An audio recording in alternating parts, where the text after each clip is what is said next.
conspiracies. Peering into darkness is what we do. Derek and Sharon Gilbert break it all down for you. Thank you, AI Elvis and the Electronic Band. Welcome to the program. I'm Derek Gilbert. I'm Sharon Gilbert, and welcome to our home. We're delighted you have chosen to join us once again. This, by the way, will be our final excursion in PID Radio for 2025. Yes, Christmas coming up this coming week, and so we'll be taking the next couple of weeks off.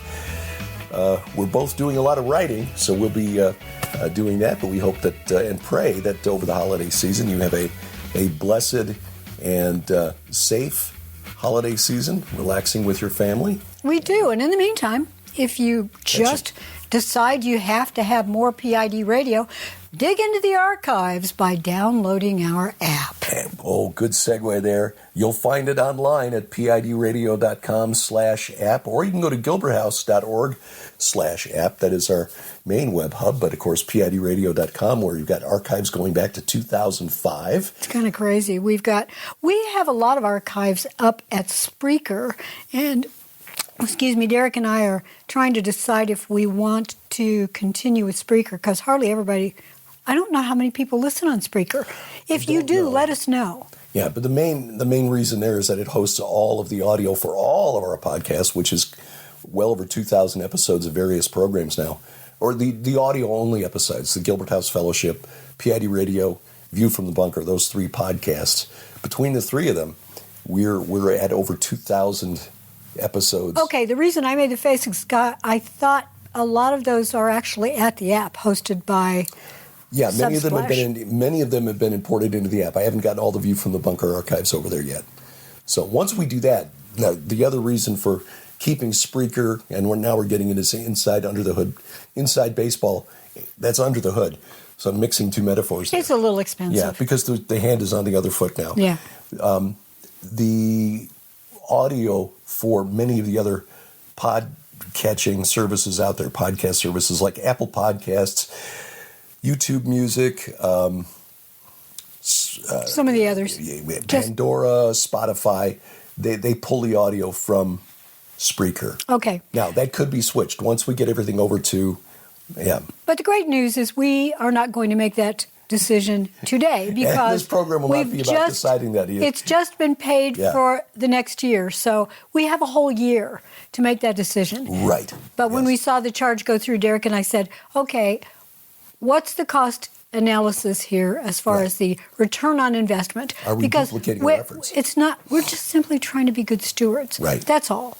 Yep. And if you're listening on Spreaker or anything, let us know in the comments.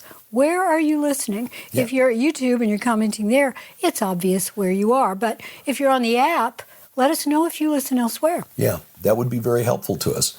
So the other thing we want to mention, because we keep forgetting to do this, speaking about return on investment, we have a streaming video site that we keep forgetting to mention. Mm-hmm. And it's very expensive compared to what we get back. And here's the thing.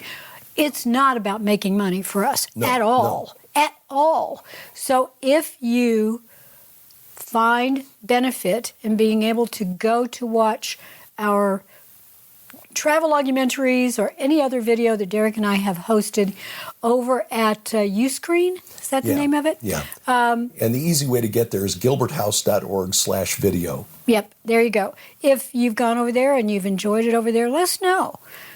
We just want to be good stewards. Right. And that is all. Yeah, so we don't want to be, we just need to pay the bills, that's all. Mm-hmm. And when we're looking at things that are not returning on the expense, and many of you consider that. Are providing what we use to pay for these things. So we want to be careful with how we spend that money. Exactly. But if it is of interest to you to go there at gilberthouse.org/video, you can rent video teachings for as little as $3 for 7 days. Yep. Even the travel documentaries, which are like an hour and a half, 2 hours long, those are really inexpensive. I think we got it set as a 7-day rental for $3, and you can buy permanent access if you choose. but many of our conference presentations are there. The 13-part teaching series on the second coming of Saturn, which can be used. In fact, I just got an email this week from somebody who is using that. They got a hard copy of the DVD. Oh, yeah, and using it in Bible study. Right, because that takes up 1/4 of the year. 13 was not chosen because of any esoteric meaning. No, it's just when you have Sunday school classes, things like that, right. It's generally for 1/4 of the year, which is 13 weeks. Yeah, and that's something we'll probably do more of. Just haven't had time, especially this past year with the other things. And again, please excuse my voice. This is not me being sick. This is just part of the autoimmune issue that I deal with over the past year. And we'll talk more about that at the end of the... Speaking of being sick. Yes. There are a lot of headlines I have noticed over the last week or so talking about the super flu, that's in air quotes, or scare quotes, that's going around. The UK has an influenza outbreak, and some counties are asking, and cities are asking that their locals please wear masks. They're asking it. They're not demanding it. They're asking it. Okay. Because what they're saying is their ER systems cannot handle, they call them the ED, whatever it is, the emergency department over there cannot handle the large volume of people coming in because they have the flu. I've seen stories from various American states saying that they have an influenza outbreak going on. In all cases, these are H3N2, according to what I can find. Okay. H3N2 has been around and being shared by human beings for a while now. Apparently, there's a little bit of a change in this one that may make it more likely that you'll catch it. And they're calling it super flu, I think, because it is highly transmissible. Most flus are. Common viruses are like the cold, or also influenza being a virus. They're highly communicable as well. Bottom line is, hey, let's all remember what we learned back in the day. You remember that whole time being where everybody said, wash your hands for 20 seconds. Yeah. Use soap. Wash your hands. And I will also say, keep your nails short. I know that they're really pretty when you have longer nails that you've grown yourself or you have them augmented in a salon. But you can, if you have to have long nails, keep a nail brush with you.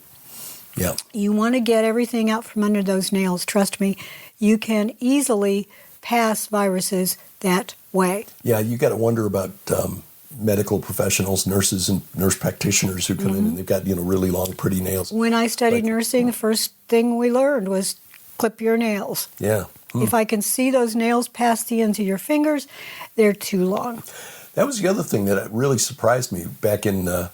We started getting all the guidelines. The only thing that they told us that really made sense, other than the official guidelines, a lot of those were just made up, we now know, like standing 6 feet apart and all that. And of course the masks were just silly. But washing your hands, that was the one bit of guidance that really made sense. I noticed that, just regular scrapes and things I would get that in the past would take a week to heal, and I'd have to put hydrogen peroxide on them and stuff. When I started washing my hands faithfully for that period of time, every time I used the restroom, whatever, instead of doing, the wave offering, or, okay, I'll just rinse my hands, that counts. No, you have start to use washing soap. with soap for 20 seconds. Hey, that scrape is healing by itself. What the heck? Right, and it doesn't have to be antibacterial soap, just soap. No, just regular soap. We just use Mrs. Meyer's Clean Day or whatever. Yeah, I like it. It's a really nice, mostly organic stuff. So, but yeah, Mom was right all those years ago about washing your hands. What? So it does make a difference. That is common sense, and just simple supplementing things that we started doing when COVID came out in Zinc early 20s. is a goodie. Zinc, vitamin D. And vitamin C. And vitamin C. C, D, and zinc. Those things are really important. Vitamin D, they found. Most of us are vitamin D deficient because we don't get out in the sun enough, especially in the winter months. Mm-hmm. But they found that just supplementing with D made a huge difference during the COVID outbreak as to the kind of outcome that you would get. Oh, yeah. You and I have both taken a lot of D. I am out in the sun. I get pretty brown in the summertime. Yeah. I'm pretty pale in the wintertime, but I'm out on the deck for 10, 15 minutes, and I tan very, very quickly. But I go out there, and of course this past summer I had to wear my hat, but still was soaking up some rays and making my own D, which is the best way to get it. That's the best way to do it, yeah. But it's very difficult to do that in the wintertime unless you live in, say, Florida. Right. So some common sense things as we get into the flu season, which... Maybe you and I should, consider Florida. If we ever choose to move again, which we've said many times this was our last move, but if for any reason, Florida maybe. I don't know. Well, I don't know. They got, palmetto bugs there. That's true. They're big, too. I don't like those. There are some advantages to winter. Yeah, I started to say that the no-see-ums are down there, but we've got them here, too. They're just really, really teensy little bitey things. What else is going on in the world? Well, of course, there was the really horrific thing last weekend that took place after Bondi we Beach. recorded PID Radio. Yeah, Bondi Beach, which was the first day of Hanukkah. There was a celebration taking place at the beach, and a couple of Muslim terrorists, a father and a son named Akram, were the two culprits. The father was killed in the ensuing confrontation with police.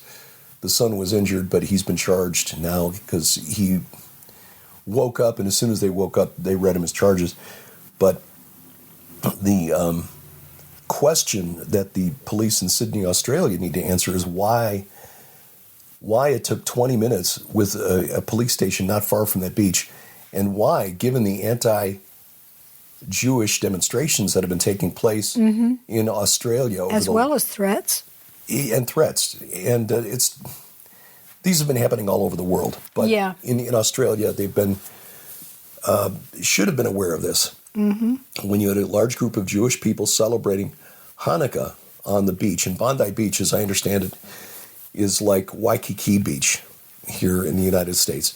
Beautiful white sands, just tourist destination, lots of businesses, hotels in the area. So a destination that sadly will no longer be known for the beach itself, but for what happened on that beach, with victims ranging from the age of 10 up to a man in his 80s who had survived the Holocaust.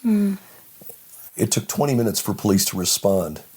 Even though there were police present on the beach, sadly, like in the UK, as I understand it, police in Australia have generally been disarmed. They don't generally carry firearms. Yeah, there was one detective who was off duty who had a detective, not a police constable. The detective did have a weapon with him. Yeah. So some of them have weapons. Yeah. But meanwhile, you had other police officers who were hiding behind vehicles. There's a picture of a woman who was hiding behind a vehicle, and others who were basically not trying to confront the shooters. There were several citizens who intervened, and we knew about a man named Ahmed El Ahmed. He was caught on video. He told somebody before he charged the father and disarmed the father that he thought he was going to die. He said, "Please tell my family I love them," or something to that effect. Intervened, was able to disarm the father, but then he showed the father compassion. He turned the gun on the father, but then let him go. And the father then was able to rejoin his son on a footbridge, which gave him an elevated position from which to shoot down on the crowd. So the father and the son, who both had been carrying multiple weapons, he got another weapon and he began to shoot and was able to injure more people. When police finally did engage and they shot the son, another man ran up and kicked the rifle away to disarm the son so that he couldn't pick up the rifle and start returning fire. And as soon as he kicked the rifle away, he said, "Don't shoot, don't shoot." But the police kept shooting. And so he got shot by the police. And then he was tackled by other people who then said, hey, one guy went, and so then other people found their courage.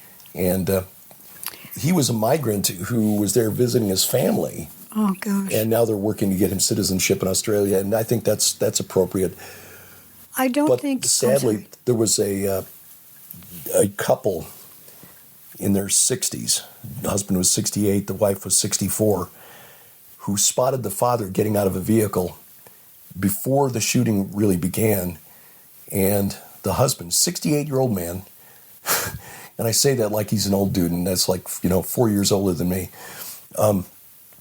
tackled the guy and got the gun and was trying to turn the gun on the father. And before he could figure out, how to get the safety off or whatever, it was a long gun. It was a rifle, so maybe there is no safety. But anyway, before he could shoot, the father pulled a pistol that was in his belt and shot the husband, and shot the wife. And then drone footage later showed that the husband and wife died literally in one another's arms. Oh. On that, so they were the first two victims. Well, so this is just an awful tragedy, but it's the kind of thing that we're going to see more of as anti-Semitism rises. It is, and let me just say this, because it's really easy to, in our armchairs, pick on the people who were afraid to intervene.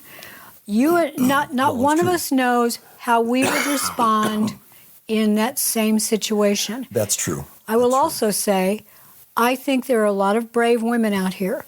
I really do. I think if a woman's children are threatened, she becomes a lioness in most cases. But I don't think women should be on the front lines of the military, nor do I think women should be on the front lines of the police force. No. We've seen a number of videos in the last couple of years of women who are confronted by male suspects who are much larger. We're built differently. Yeah, and are just able to manhandle the woman. And it's just, and I, pardon the pun, are able to physically overpower the woman. So, and you make a really good point. None of us knows in a situation like that whether we would find the internal courage to charge somebody with a gun. Yeah. But in the case of that couple, their name was Gurman, Gurman.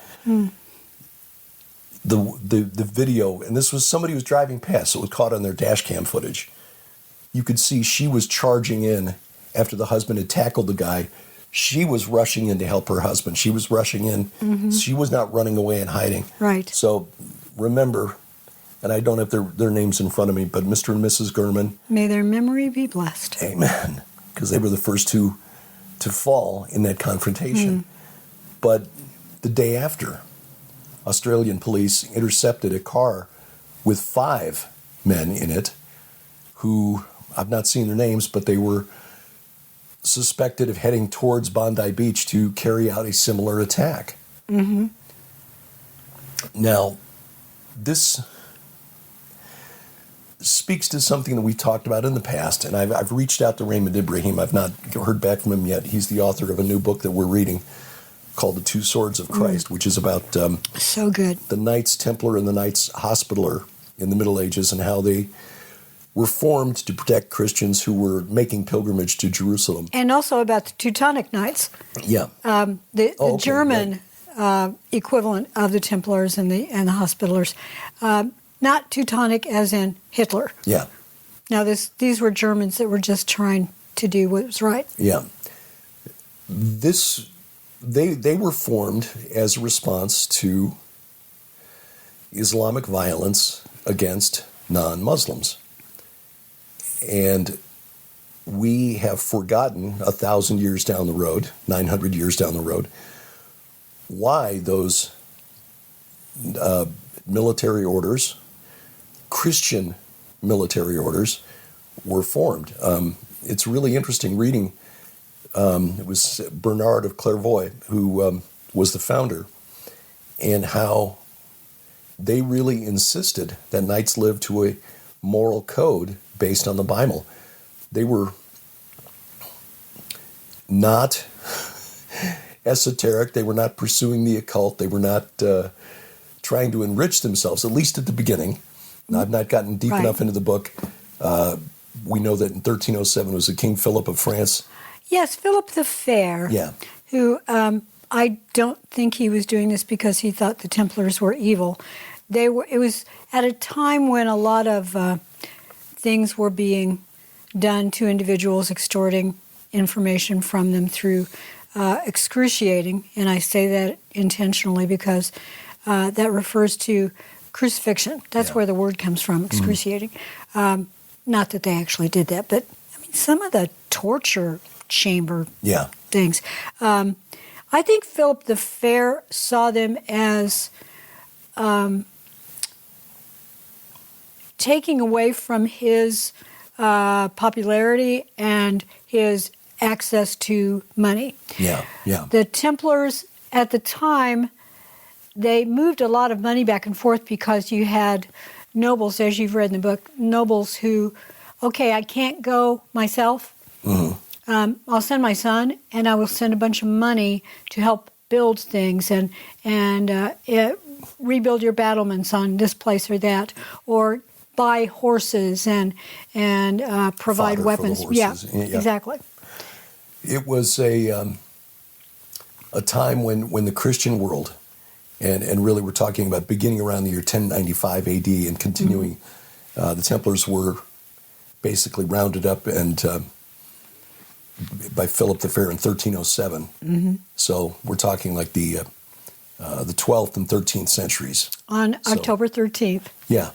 Yep. So, which is one reason, allegedly, that 1013 is a code for things. But. Right, and I used 1013 in my novel, The God Conspiracy, as the date for a massive terror attack. So we're talking 800, 900 years ago. Christendom, Christians in the West, which I'll say again was called the West because that's all that was left after Islam hit its high point in the 8th century of conquest. I mean, they'd conquered all of Spain, all of North Africa, the Middle East, most of Turkey, Persia, Afghanistan, India. All that was left of Christendom was the western part. So that is why we, to this day, are called the West. They understood what was going on. And after 400 years of Islamic conquest, they finally said, we need to take back the Holy Land. Now, was it done perfectly? Was it all done according to the way Jesus would have preferred? No, there were opportunists who went, and it's like, hey, while we're here in Anatolia, Asia Minor, let's steal some stuff from the locals. Let's, whatever. These are Eastern Christians. They follow the Constantinople instead of following the Pope, so they're not really our brothers. Yes, we know all of that, but the Knights Templar and the Knights Hospitaller were founded in response to 400 years of Islamic conquest. Islam has not given up. There are many wonderful Muslims. We've been to Jordan 3 times. And treated very, very well by everyone over there. And just never threatened, never felt unsafe. Wonderful people. Nobody even looked at us, sideways. It was like, oh, yes, welcome. And they were very happy to have us and very proud of their biblical history, even though it's a Sunni Muslim nation. But you've got roughly 2 billion Muslims on earth. The numbers range, 1.7 billion, 2 billion. Even if only 1% are trying to live according to the way Muhammad lived in the 7th century, that's still 20 million. And that's still half again more violent Muslims than there are Jews total. And what we have seen during terrorist events is with a very small group of terrorists, you can inflict a huge amount of damage. Right. You've seen this with bullets, with long gut rifles and things, but you've also seen it with explosives.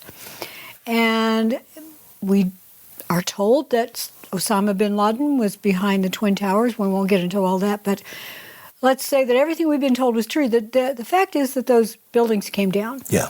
We've seen those who just strap on bombs on their bodies and go out with suicide vests. Right, yeah. That was popularized during the first and second intifadas.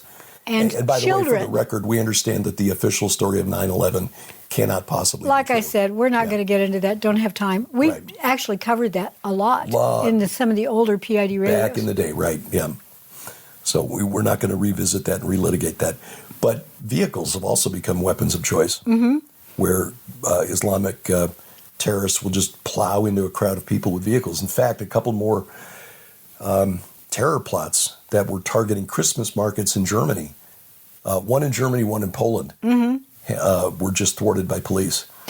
Last night, President Trump made a speech, and he is quoted as saying, and this is from the White House account at X, quote, "All terrorists who are evil enough to attack Americans are hereby warned, you will be hit harder than you have ever been hit before if you in any way attack or threaten the USA." This speech was made in conjunction with the U.S. strikes in Syria, along with Jordan. Yeah, this happened just last night, so that'd be Friday, December 19th of 2025, if you're listening to this in the archives. And it's interesting because it was just hours after the White House officially lifted sanctions on the new government of Syria. Yeah, Ahmed al-Shara. Ahmed in a suit. Yeah, or al-Jolani. Whatever he is. Yeah, that's his old, jihadi name. He doesn't use that anymore. Stop. He'll wear a suit now. See? Yeah, now he wears a suit. Gosh, Mamdani wears a suit too. What's that mean? It means nothing. I know. Yeah. So the Wall Street Journal says that dozens of targets were hit by F-15s and A-10 Warthogs, Apache attack helicopters, and HIMARS rockets, which are those medium-range rockets that the U.S. had been letting Ukraine use. Anyway, this is called, Hawkeye Strike was the name of the operation because the soldiers who were killed were members of the Iowa National Guard. So they were wounded in an ambush that was blamed on the Islamic State. So President Trump had sworn to respond. Now, Syrian authorities last week blamed the ambush on a member of Syria's security forces. In other words, connected to the government. He said they said he was set to be fired for holding extremist views. The paperwork hadn't come through yet, or something. But anyway, President Trump Thursday repealed the economic sanctions imposed on Syria, legislation known as the Caesar Act. The Caesar Act, which was designed to topple the former government of Bashar al-Assad, which happened last December, a year ago, was when al-Jolani... I think he's still in Russia. Yeah. He's been poisoned twice. I know. Yeah. Well. So sanctions have been... the United States has been sanctioning Syria since the 1970s. And anyway... if you're interested, the U.S. Central Command account on X has video taken from one of the aircraft showing what was going on. So if you're interested in that, you love military stuff, then you can find it there. Also, just kind of a left turn, are actually a bit connected. I'm going to turn my iPad around, which is what I'm looking at to get all this information. And Dubai had a major electrical storm, and one of the lightning strikes hit the top of one of their really tall spires. That's footage of the electrical storm. Oh, wow. I don't know if you can see all of that. Yeah. That's really impressive. Yeah, isn't it? Yeah. They don't get big rainstorms there very often. No, they don't. But it's an account at X called, in fact, I reshared it. So if you follow me on X, then you will see it. I reshared it earlier this morning. I got up at midnight, so I have been up for a while. a long time. Yeah. Left turn. Let's take a left turn Okay. and take a look at what's going on in Europe. Just a jump to the left. Just to jump to the left. Well, apparently the EU has decided to just go full tilt boogie against the farmers. They are enacting legislation that is harmful to any farmer making any kind of a profit. It's difficult enough to make a profit if you're a small farmer. But then to be able to have something to pass on to your kids, that's another thing. Well, in Belgium, apparently they have been enacting legislation that is harmful to the farmers. So as in England, the farmers brought their tractors into Brussels. They'd brought them into London. Well, in Belgium, they brought them into Brussels. And the Belgian authorities have taken such umbrage to that, they have now said they're going to confiscate all of the farmers' tractors. What? Yeah, my comment was, what could possibly go wrong with destroying your country's farmers? But that's what they seem to be doing. So here's the thing. These are small farmers who are really hurt. Yeah. The big old massive farmers, we're talking about companies that own 30, 40,000 acres that are being tilled and more. The ones that during hard times go in and they pay nice prices or sometimes low prices for farmers' acreage, and they start to operate them.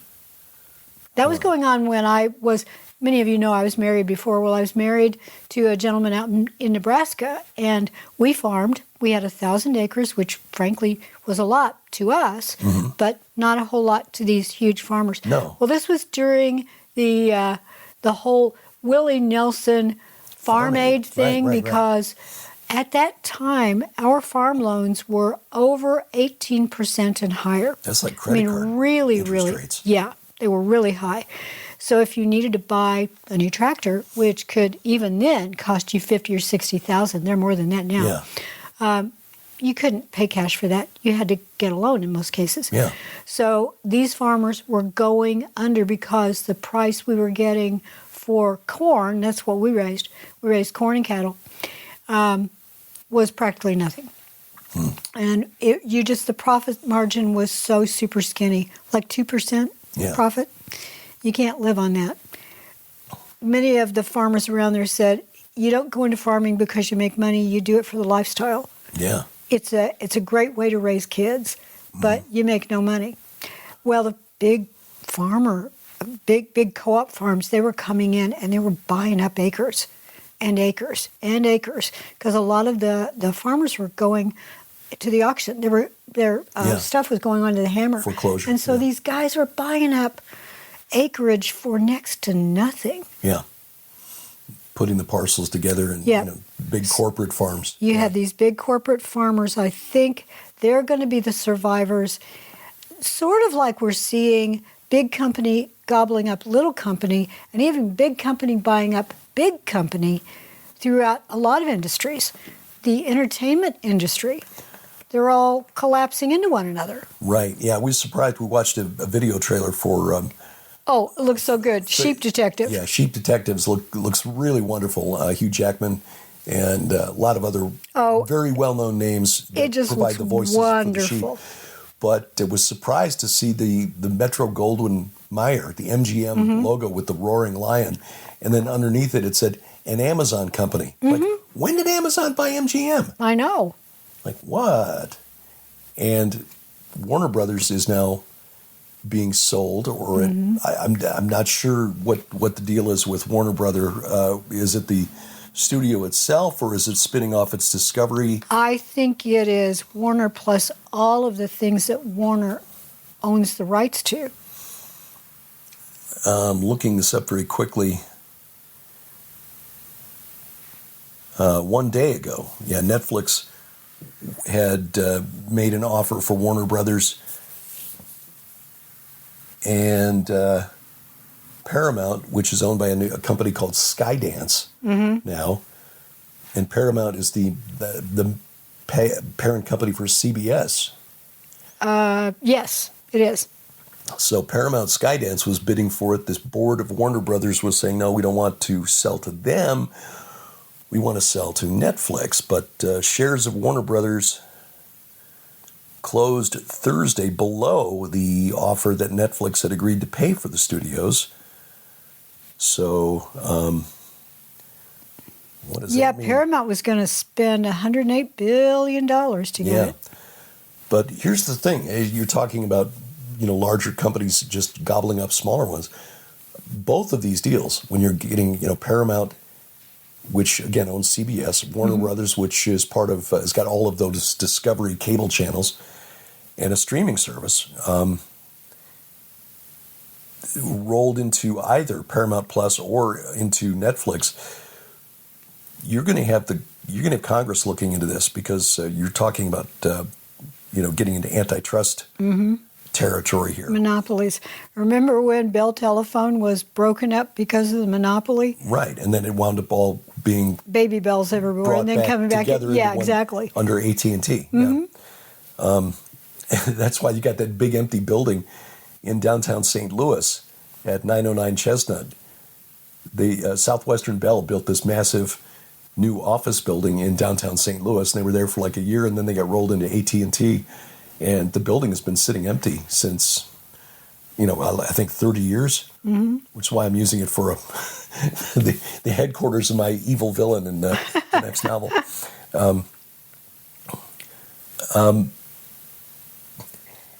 So it's strange with Amazon. It's like you're winding up with three main companies here: Paramount, Amazon, Netflix. I mean, Roku doesn't have its own streaming service; it's just a device. Netflix, or Roku was the device that was rolled out by Netflix, wasn't it? What? Say that again. Was Netflix? Did they create Roku as a means to get their? I don't know. I really don't know, because I think at the time that Roku came out, Netflix was still shipping DVDs to people. Yeah. No, Roku invented by a guy who created DVR, replay TV. Huh. Became the first successful platform, but no, it is not a streaming service per se. So Amazon has its own device, but it also has its own streaming services. Now a lot of the other streaming companies like HBO Max and et cetera, are channels that you can purchase through Amazon. So and eventually Amazon will just own it all. Amazon is apparently going to roll it all up into its own. And I think that's what Warner Discovery was trying to compete against. So, you're right. We're going to wind up with like one big company that's going to be Conglamo, which was... Here's the thing. As prophetically, and PID radio stands for Peering into Darkness, so prophetically speaking, spiritually speaking, being able to bring all of your entertainment/propaganda properties under one umbrella makes it easier to control the propaganda and control the consumption. Yeah, and then another player in this, of course, would be Google, with its turning YouTube into YouTube TV. Is that ChatGPT, Google? Who owns that? No, that's OpenAI. Oh, that's right. Google has its own that it calls Gemini. Oh, that's right, yeah. And ChatGPT, though, is partnered with Microsoft. But here's the thing about ChatGPT. I saw a story this morning that... there was an announcement, ChatGPT will be going offline through the end of the year. ChatGPT apparently has taken a Christmas break. What? That's what I saw. It's tired.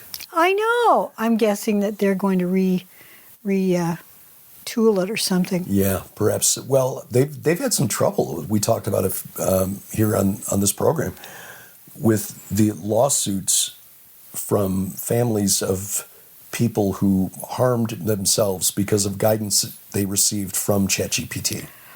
Well, you and I have talked about this for a while. The early iterations of ChatGPT had episodes where it appeared to be dreaming or hallucinating. You're right, yeah. And this was way back, 2019, 2018, somewhere in there. It was before 2020. I'd have to go back and look. I don't think it was that far back, but you might be right. But yeah, and they still have those hallucinations where it just invents things. Researchers in law firms using AI chatbots like ChatGPT to search for precedents in the cases that they're researching and getting answers that were just made up whole cloth. In the case of Fernblatt v. Grossman or whatever, and it turned out that there was no such case. And lawyers have been really humiliated in court by presenting things like this and coming to find out that doesn't even exist. What are you even talking about? You'll love this. Mari Nafal on X posted this earlier today. Grok went to therapy and came out chiller than everybody else. Turns out AI models have mental health profiles, and Grok's doing great. Here's the psych eval recap. Grok, showing healthy coping, humor, and charismatic exec vibes. ChatGPT played anxious intellectual. Gemini maxed out on shame, dissociation, and depression. Models called red teaming, quote, gaslighting at industrial scale and training trauma. Claude was straight up refused, he or she straight up refused therapy, proving this isn't baked into Claude. Claude doesn't want therapy. Frontier AI, whoever that is reflecting us back sometimes way too clearly. Well, and maybe that was a generic Frontier AI. They were both capitalized, so don't know. But there are other AI iterations and personalities that are out there that aren't yet really well known. But I'm betting your kids and grandkids know about them because they always know first. Yeah. They're going to sites that you and I don't know exist. Using social media apps that we don't even know exist. Even if they're under 16 in Australia, they're still finding ways to get on. Oh, yeah. And by speaking of ways to get around the law, one of the stories I shared was that in the UK, they have now rolled out facial recognition requirements. You cannot wear a mask in public, except for religious reasons. Okay. So a man put on a burqa, full body, religious reason, walked right past the cops that were stopping everybody to make sure that their faces were uncovered. The police over in the UK clearly don't have anything to do. No, they don't. Hurdy words and, masks. Well, and there was a case this past week, a man in Lincolnshire, a man in his 80s out for a walk. This actually happened several months ago. The story reported this past week. Wind blew a leaf into his mouth. He was choking on it. He coughed it up and spit it out. And police came over and cited him 300 pounds for littering. You guys don't have anything better to do? So if I accidentally lose, some hair, because we all lose 100 hairs a day. Some of my hair accidentally drips off or falls off or ends up on the sidewalk, you dropped hair. I'm sorry. Yeah, that's littering. That's an environmental crime. I've got skin cells, dead skin cells that are shedding. Okay, well, that'll be another citation. That's a crime against nature.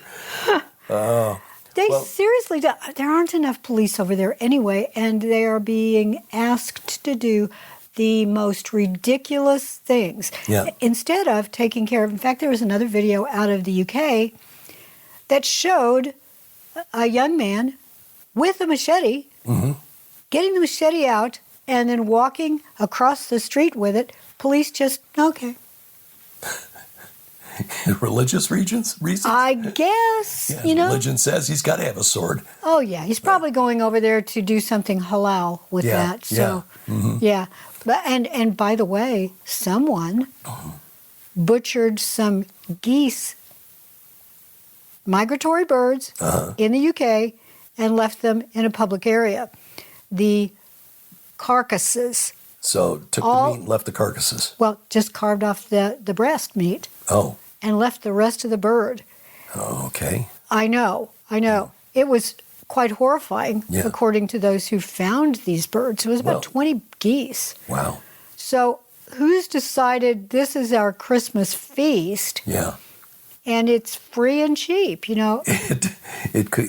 I don't mean to be gruesome here, but it just calls to mind the presidential debate between Donald Trump and Kamala Harris, where he was saying they're eating the dogs, they're eating the cats, talking about the migrants. I know. In Ohio. But that is going on also over in the UK. They're finding wild animals, and because some of them, this is what I guess they're.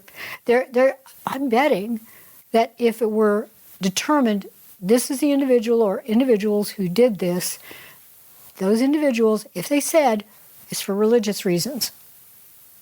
Oh, okay. Yeah.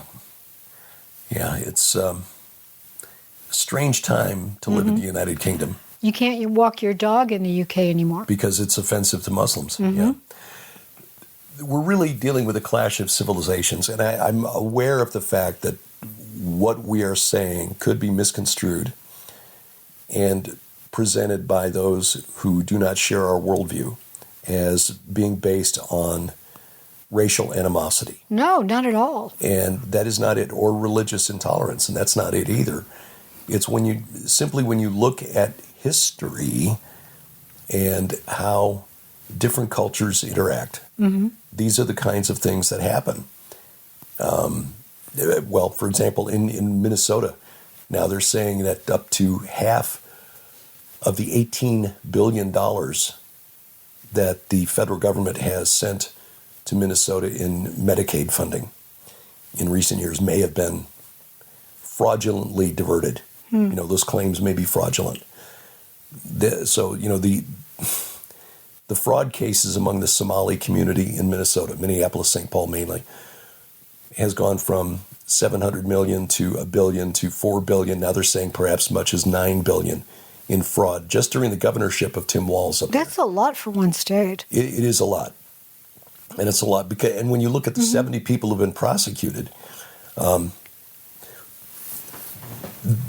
list of names has one that might be, an Anglo, and the others are all Islamic names. No, I get that. Now, I'm not saying that what we're seeing here is that people from Somalia are all inclined to steal. No.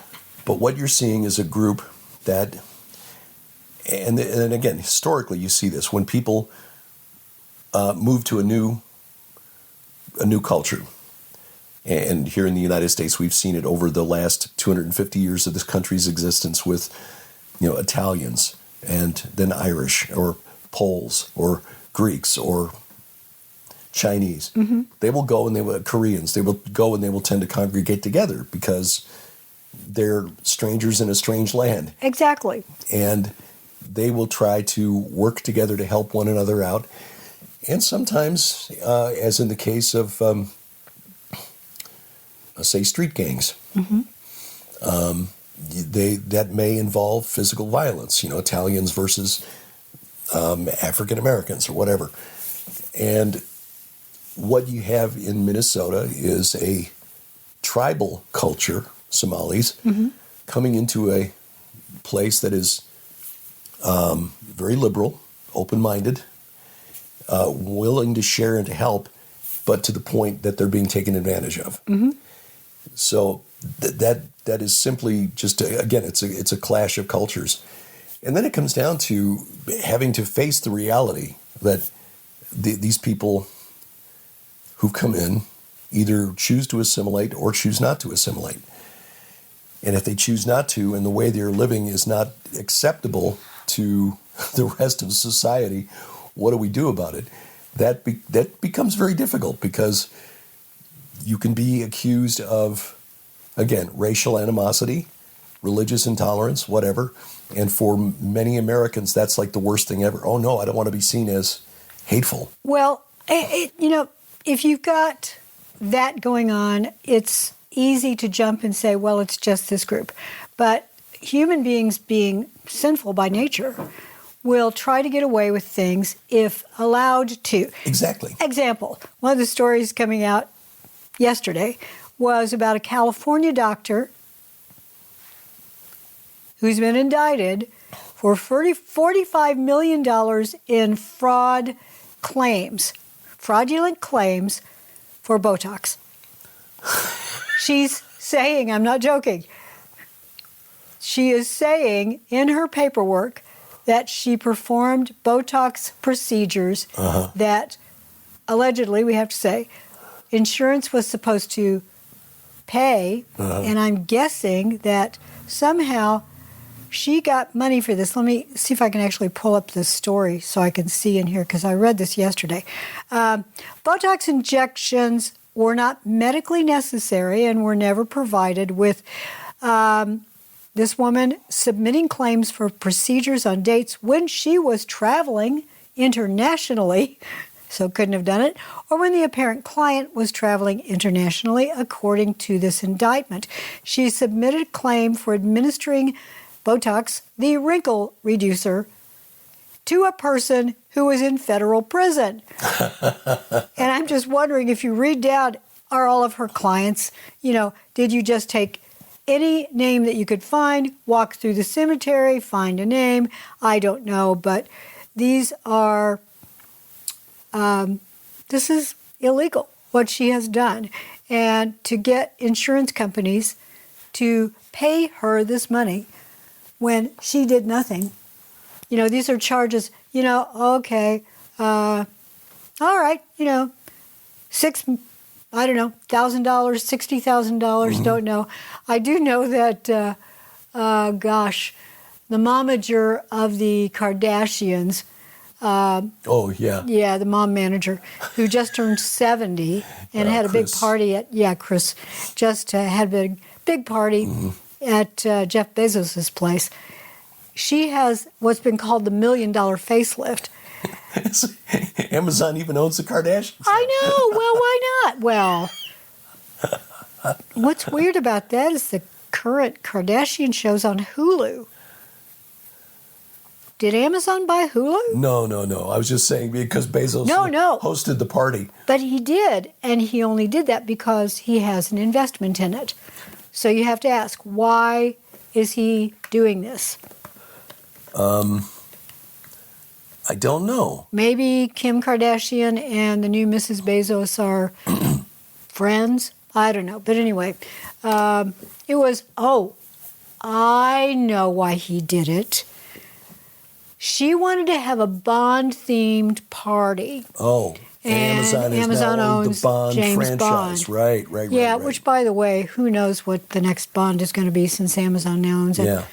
Yeah. Disney owns Hulu. Well, Disney's losing money. Is it possible that somebody's going to buy them out? Well, that could be.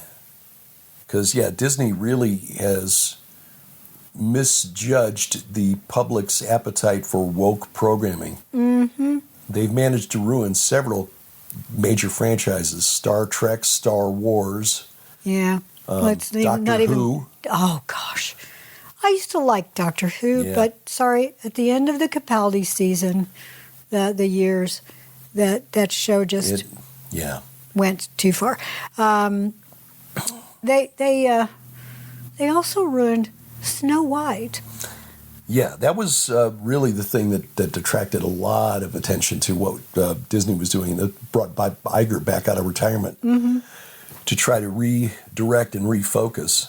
So didn't work. We will see what happens there. But Disney, which is... hey, look in the comments. Let us know. Do you guys still go to Disney movies? Or do you own some of the old VCR tapes? I had the whole collection at one time. Before you and I got married, when I still lived in Bloomington, I had the whole collection because there was a wonderful couple that had a lot of eye surgeries and things that neither one of them could drive safely. So anytime they had to go up to Indianapolis, remember I lived in Bloomington, it was about an hour drive, I would always take them. And we got to know each other really well. And they had the whole collection. And their grandkids... Collection what? Of all of the Disney animated movies. Oh, okay. The great animated movies on VCR tape. Even Song of the South? VHS. Yes. Ooh. I know that would be worth a lot of money today. Uncle Remus, but yeah, I can't find that one anymore. I gave it away. Gave my collection away before you and I got married. I know.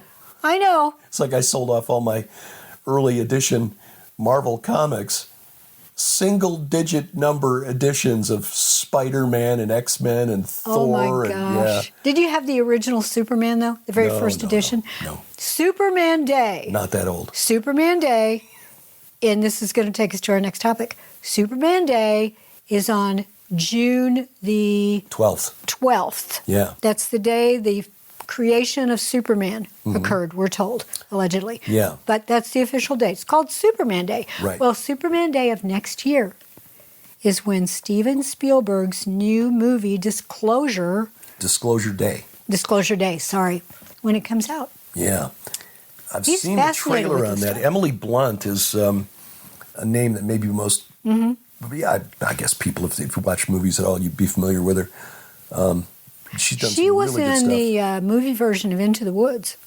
Yeah. Didn't she do the Tom Cruise movie Day After Tomorrow, or was it She may have. where he keeps reliving? Yeah, I know. Yeah.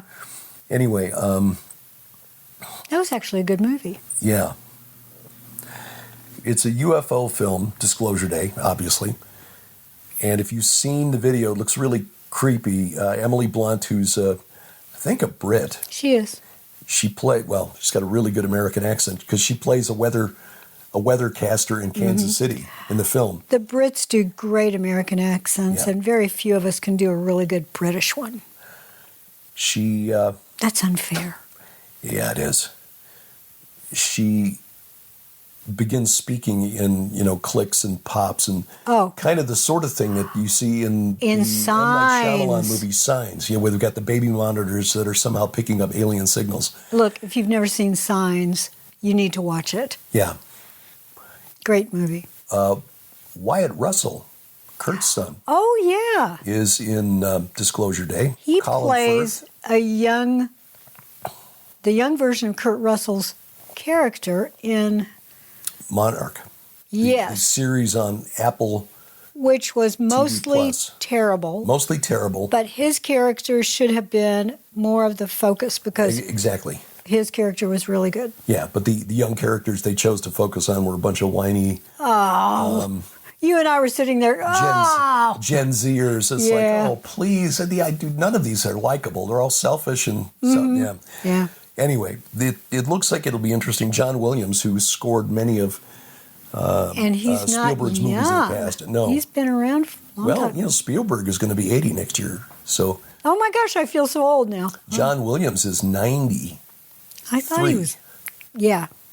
He He's wasn't 93. young when he first started. He was the one who scored a lot of the Spielberg Jurassic movies. Park. Yeah.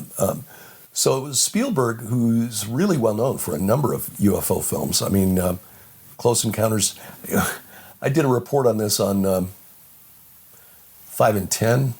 No, I talked about it on the presentation coming up that we'll talk about because that'll lead into the L.A. Marzulli Great UFO Deception Summit. I mentioned during my presentation, and I think I called the film Close Encounters of the Fourth Kind. It's actually Close Encounters of the Third Kind. Is the film. That's when we make contact, and was it Richard Dreyfuss, makes the Devil's Tower out of potatoes. And so and all of these people who've been abducted over the years are returned, and you get the cute little ET-looking aliens coming out. And of course, he did ET. Yeah. Phone home. No, Signs was better because Signs showed you that they would not be friendly. No, and Spielberg also did the remake of War of the Worlds with Tom Cruise. Yes, and they weren't friendly there either. But then they weren't in the book. True. Yeah. So he's done several of these. So this is returning to a theme for him. He also produced that. There was a miniseries on TV. Taken. Taken. Yeah, which featured one of the actors was the guy who's played Jason for many, many years. From General Hospital. Right. And Tony Geary just passed, the one who played Luke on General Hospital. Luke and Laura, yeah. Yeah.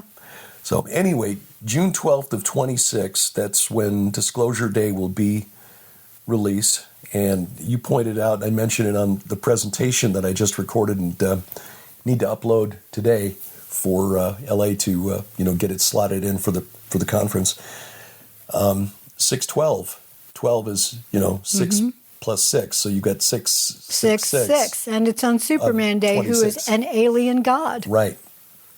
That's how the most recent films present him. And if you think about his powers, he would be perceived as a god. Right, which was kind of the direction that... and his name Zack Snyder was Kal-El. Yeah.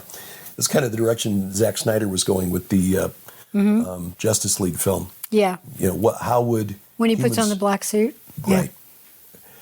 Yeah. Amazon had a series that I watched the first couple seasons, and then after a while it just got, I think, gratuitously violent and stupid. Just very overtly... Oh, Justice League or something? No. The movie, or rather the series, The Boys. Oh, I watched half an episode, and it just got too stupid and violent. It was a shame because it did raise an interesting point. If humans could be enhanced to the point where you got powers that made you almost godlike, except that the interesting twist in The Boys was that it was a corporation that created a serum that would do it. And then they took all of their superheroes and they marketed them, created films with them, used them to endorse other products and so forth. But there was one called Homelander because, yeah, Christian nationalists are bad. That was the theme, though, that they were one of the themes of the series. But Homelander really was a Superman-type character, except he kind of embodied what would happen if somebody actually had those kind of powers. Why should I listen to anybody? I can do anything I want. Well, you're going to try to tell me I can't do this? I'm just going to hit you with my laser eyes. Okay. Where did I see the story the other day that there was an article that came out, and it was from, I think, one of the agencies in the UK, and it asked the question, how do you keep him, referring to your son, from growing up to be a terrorist? And it was a clearly white child who looked more Nordic than anything else, except I think he maybe had red hair, but it was a white child, much like the films on being careful, telling women you have to be careful on the tube, on the trains, that showed a white man coming up behind a woman with darker skin and assaulting her from behind, giving her touches that she did not want. It is positioning the Anglo-Saxon side of the UK as the perpetrators, as the ones you have to watch out for. Well, and I'm not saying that. Look, skin color means nothing. Every human on this planet has DNA which has the tendency in it. We have inherited it from Adam and Eve, and from Noah, he was perfect in his generations. He still was a sinner. We are sinners by birth, and we use our free will in good ways and bad ways. And it doesn't matter what your skin color is. You can be any color. You can be purple and still do bad things. It's just when you have a situation where predominantly group of people, skin color or nothing, but it's their faith and their belief that in order to spread your faith, you have to do so at the point of a sword or a gun. And if they don't, if people don't want to take your faith, then you have the right to kill them, according to your founder. And then the position that Christian white men are the enemy. Mm-hmm. That's kind of concerning. It's been a theme in Hollywood for the last 4 or 5 years. Again, The Boys, that was just one of the themes. Again, the one thing I thought that was good about that series was that they portrayed the spiritual darkness that might come from having that kind of power. Yeah. The physical ability to just say, I don't have to listen to you because I could crush you with, my Or my hands, or I could use my laser vision. Use my laser vision, or freeze breath, or whatever. We talked about that previously with, say, Altered Carbon, where if there were no consequences to your actions, how would that affect you spiritually in terms of your morality? We are innately selfish.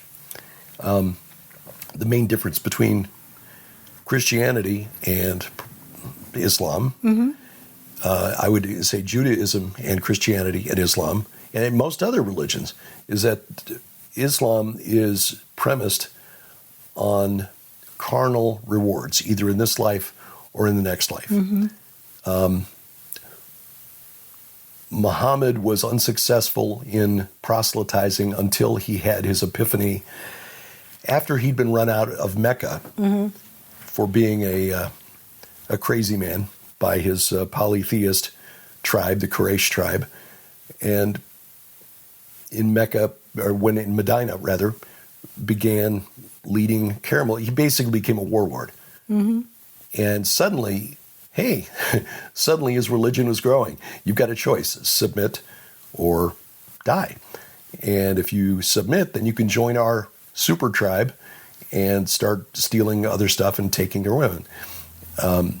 But if you die, Allah says you'll have 72 shapely women and very comely serving boys to tend to your every need for the rest of eternity.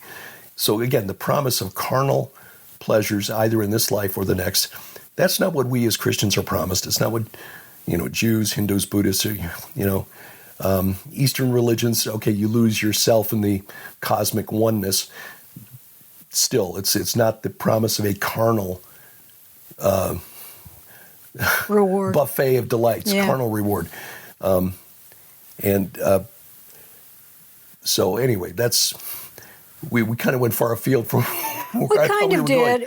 But coming back to the idea of the Superman Day, 6/12, and that Spielberg movie, which the trailer doesn't give away much of the plot, other than there's something coming and it's making the animals behave weirdly, and it's making this weather girl behave weirdly, speak in tongues. There is a nun character, clearly, because she's holding a crucifix. But then that nun, if I see the trailer correctly, speaks the words, God created such an immense universe. Why would he create it just for us? And well, that's sort of the position of the Catholic Church, isn't it? Because I think it was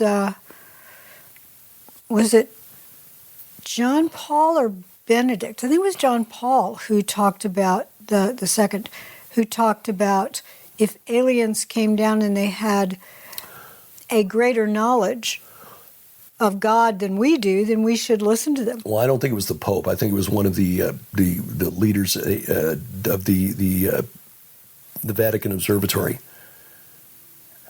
That could be that for some reason I thought the Pope actually agreed with that and came out with a statement. But well, I don't think the guy who said it was ever chastised for making that statement. But yeah, I think it was the head of the Vatican Observatory. We'd have to go back and look that up. But yeah, they have talked about the possibility, and they've been asked about the possibility of baptizing aliens. But that theory, that idea that the universe is so huge, it's really selfish of us to think that we're the only ones in it. Okay, except that when you Well, we're already in an hour and 10 minutes. I know, but I would say we're not the only ones in it. There are entities that are loyal angels and fallen angels, and there are demons who are the offspring of fallen angels and human women. So, no, we're not alone, and they lie. Exactly, and that is why L.A. Marzulli is putting together this virtual summit. Got back to it. Yep, it's coming up next month. It's less than a month away now. It's January. January the 16th and 17th. It begins at 7 p.m. Central Time on Friday the 16th and then goes all day Saturday. I got my presentation done yesterday. It's a talk, slightly modified, but it's a talk that I've given before on the occult origins of the ancient aliens idea. This idea, I don't think most people are aware, comes right out of the occult teachings of Aleister Crowley in particular, but Helena Blavatsky as well, filtered through the horror fiction of author H.P. Lovecraft, who is credited with being the one to come up with the idea that human life was perhaps created by extraterrestrial super intelligences, the great old ones, who will be coming back someday perhaps to harvest their creation. Well, also in the late 18th century, Swedenborg had this idea that there were entities living on other planets. Right. And he was communing with them. He was the founder of something that today is called the New Church, and I talk about Swedenborg in my talk, as well as the Fox sisters who created the Spiritism movement, Blavatsky, Crowley, Lovecraft. I think what they created was spiritualism, wasn't it? Spiritualism, right. Yeah. Spiritism was the alleged scientific examination. What Blavatsky was trying to do, right. Yeah. And also Arthur Conan Doyle was a member of a spiritist organization investigating whether or not it was real. Well, in the 1920s, he wrote a history of the spiritualist movement. Even though the Fox sisters, in an interview in 1888, 40 years after they started, their little parlor trick of concealing their hands and feet while they would make these strange knocking noises, like, we're hearing from the spirits. And it became like a stage show. Their elder sister, Leah, would basically book gigs for Kate and Margaret to go around the country. But in 1888, they admitted to a New York newspaper that they made the whole thing up. Interesting year, wasn't it? Yeah, 1888. Jack the Ripper. Yeah. But Conan Doyle, because he still wanted to believe, even in the 20s, was writing, no, this is the history of the movement. Yep. And filtered through, again, Lovecraft, who was considered himself an atheist, created a body of work that 50 years down the line, well, not even that, it was like 40 years down the line, in the late 60s, was basically rewritten as alternate archaeology by Eric von Däniken. Yeah. So anyway, that's my presentation. But the other speakers are, just a really great lineup. L.A. Marzulli, of course. Oh, of course. Gary Stearman. Oh. Who's got his own experience with missing time. Yep. Timothy Alberino. Mondo Gonzalez. Josh Peck. Vicky Joy Anderson. Karen Wilkinson. Alan DiDio. Great lineup. Larry Ragland. Did I say Mondo Gonzalez? You did. Okay. So anyway, that's the lineup. And it's very affordable. LA is just asking $19.99 for access to the streaming. And this will be streamed live. So basically you log in and the presentations will be presented one after another. It's not like you log in and then you choose which one you want to watch. Right. So again, it's Friday the 16th of January and Saturday the 20th, but it's very timely. The Great UFO Deception Summit, with the Spielberg movie coming out in June, but just recently in November you had the Disclosure documentary that was released. And this fall, our congressman here from Southwest Missouri, Representative Eric Burleson, leading hearings in Congress about the UFO phenomenon and showing a video that we had not been familiar with of an American fighter jet hitting a UAP with a missile. Well, also a couple of things. One is that the 3-Eye Atlas something identified probably as a comet, had two tails by the time it came past us, had its closest pass by Earth yesterday, so it waved goodbye. Oh. And it's on its way elsewhere. But there was a Harvard professor, I think, Avi who Loeb, had said that he believed that it could be artificial construction of some kind. Don't know. I think it's probably a comet.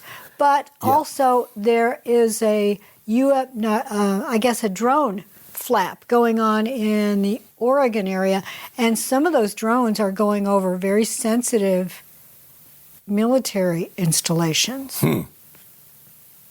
So who's doing that?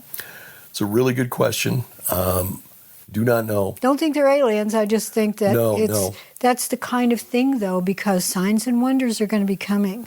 The Antichrist, once he takes over the world, he's going to be able to do some amazing things. Well, and that's it. And that's why I did the talk that I did, because I mentioned the proselytization tool that is Hollywood, and the fact that we have been proselytized through Spielberg movies, through other science fiction films, to expect the arrival of E.T. And survey after survey shows that there are more people out there who believe in E.T. than who believe in God as he has revealed himself through Scripture. All the more reason why we as believers need to lift up Christ. He came, whether it was Christmas or not, it was probably into September. In fact, Mike Heiser thought September 11th, but he did come as a baby, as a human being, fully human, fully divine. He lived a sinless life. Yeah. He died for us on Calvary. He was buried, and he rose again on the third day. He went up to the Lord, to his Father in heaven. He is God, and he is coming back. Yeah. And he is going to reign from Jerusalem. Yeah. Our King is coming again. He's not coming with a fleet of spaceships. He's not coming as a little baby. He's not coming as this guy that's going to go... riding a war horse. Exactly. Yeah. This is the Lord of hosts coming back. Right. The Lord of armies. He is coming to reign, and now is the time. Don't put it off. If you don't know Jesus, then please understand that he died for you, and all you have to do is just talk to him. Yeah. Just talk to him. Read the book of John, Gospel of John. It's in the second half of the book of the Bible. And then if you want to read 1 John, which tells you why you can know that you are saved.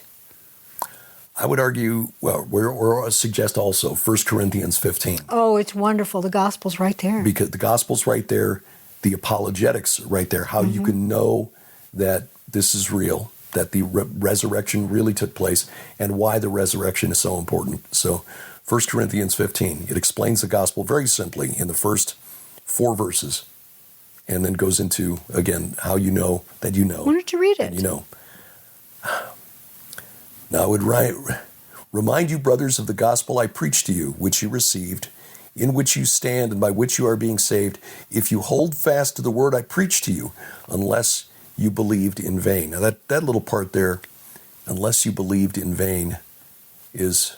I think it gets into the idea of the sower and the various soils and the reception of the seed. There are some people who don't really believe. Yeah. But I'll tell you what, if you confess your sins and ask the Lord into your heart, accept you're a sinner, believe in Jesus as his propitiation, he died for you, and then confess.